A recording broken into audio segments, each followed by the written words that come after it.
Hi, Year 7-8. It's great to have you back for our food elective. The next 2 weeks, we are going to be designing muffins. So your design brief is going to be designing a healthy fruit muffin.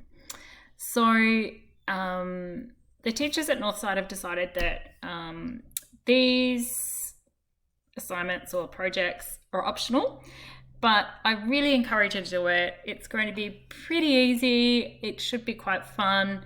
The whole idea is to get you in the kitchen and cooking, and who doesn't love to cook or bake and cook muffins?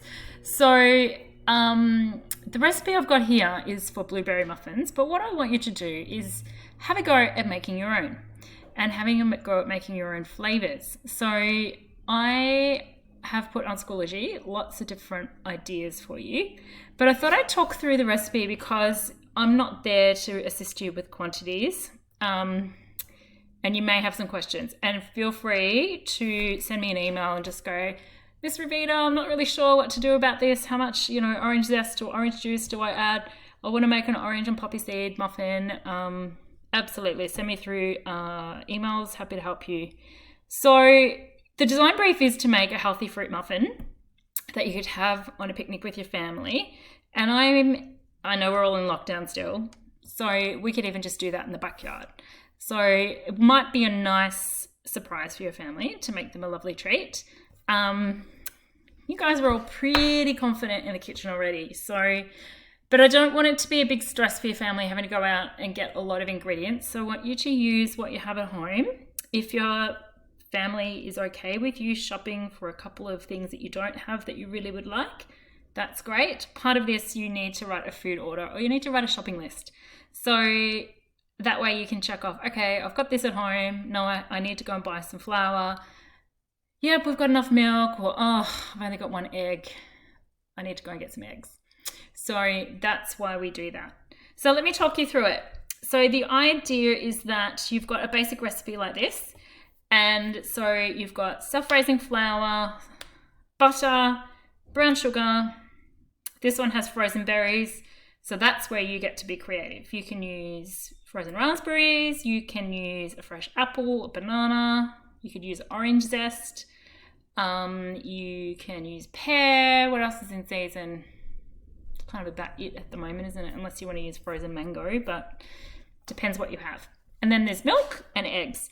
So a couple of things you can change in this recipe. One is the fruit, obviously. 125 grams of fruit is roughly half a cup. If you want to put 3/4 of a cup, that's fine. I wouldn't put more than that, or it might make them too heavy, and so they're not going to rise to the same amount. Now it makes 12. So you have got two choices. If you really wanted to and be creative, when you mix up your batter, which is your butter, sugar, self-raising flour, your milk and your eggs, you could then divide that into two and make two different flavors. So you get 6 apple and cinnamon muffins, and you could have 6 banana coconut, just for example. That's up to you what you want to do, and you can be creative with this, or you can just make it as a whole batch. It's 12. Your choice. So I encourage you to get creative. You could even have a go at doing things like chai powder. You could use, so I've written in there lots of spices you can use, like the cinnamon, cardamom, allspice, mixed spice, whatever you've got in the cupboard. Have a little go. The other thing I was thinking you could change if you want, you still need to have a cup of liquid. But say you were doing an orange flavored one, you could do half a cup of orange juice, half a cup of milk. So as long as it adds up to a cup, that will work. Or you could do, and you might only put in the zest of a whole orange, which is the outside that you would grate on a really fine grater. You know the side of the grater that looks like it would rip your skin to pieces if you got caught on it? That one is for zesting. The other thing you could use is maybe half a cup of yogurt and half a cup of milk if you wanted to. If you have wholemeal flour at home and you would like to make them healthier, you can do that. I suggest you do half and half. So you might do 1 cup of wholemeal and 1 1/4 cups of self-raising white flour. The same, if you use all wholemeal, it will be quite heavy and dense. And make sure if you're using white flour, it is either self-raising or you have to add baking powder to your white flour to make it rise. So be careful about that. That's just one thing to keep in mind. Otherwise, you'll end up with really heavy, not so nice tasting muffins. So the other thing is to note the temperature of the oven. If you have a fan forced oven, so one where you hear the fan whirling around, only put it on 160. And if you don't have a muffin tin, that's okay. You can even cook it as a cake if you need to. Then you need to sift the flour into a large mixing bowl. Rub the butter. Remember did we talk? No, we didn't get to make scones. Rub the butter with your fingertips into the flour until it looks a bit like breadcrumbs. And then you'll add the sugar. Make a well in the center of the flour and add the beaten eggs, milk, and the berries, or whatever fruit you're doing. And only stir it really gently and don't overmix it. You only stir it until the flour is mixed in. It's not like making cupcakes when you use the electric mixer and you want to get lots of air into it.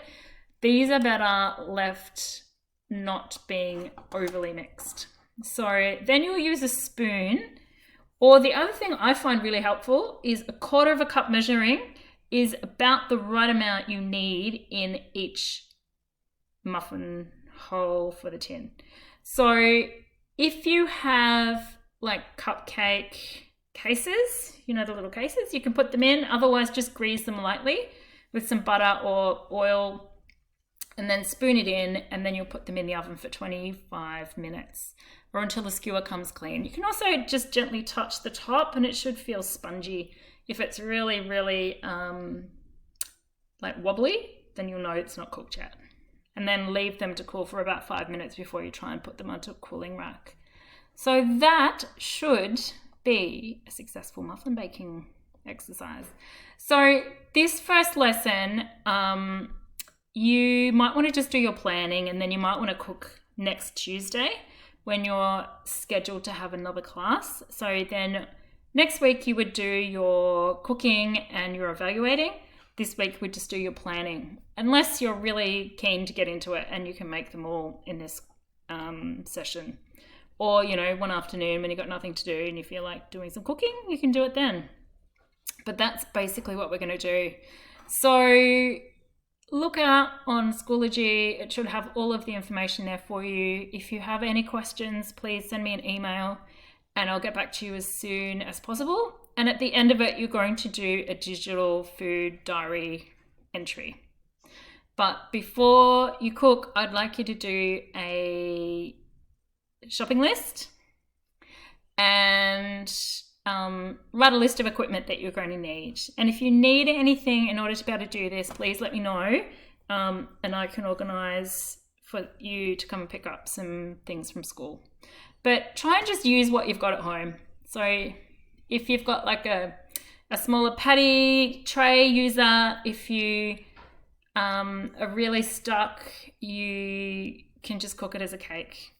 Okay, so just do what you can with what you've got, and that will make it easier for everyone. All right, good luck. I look forward to seeing what you create, and you need to take lots of photos. I'm going to write down the 4 types of photos that I'd like you to be able to submit for me. Okay, bye.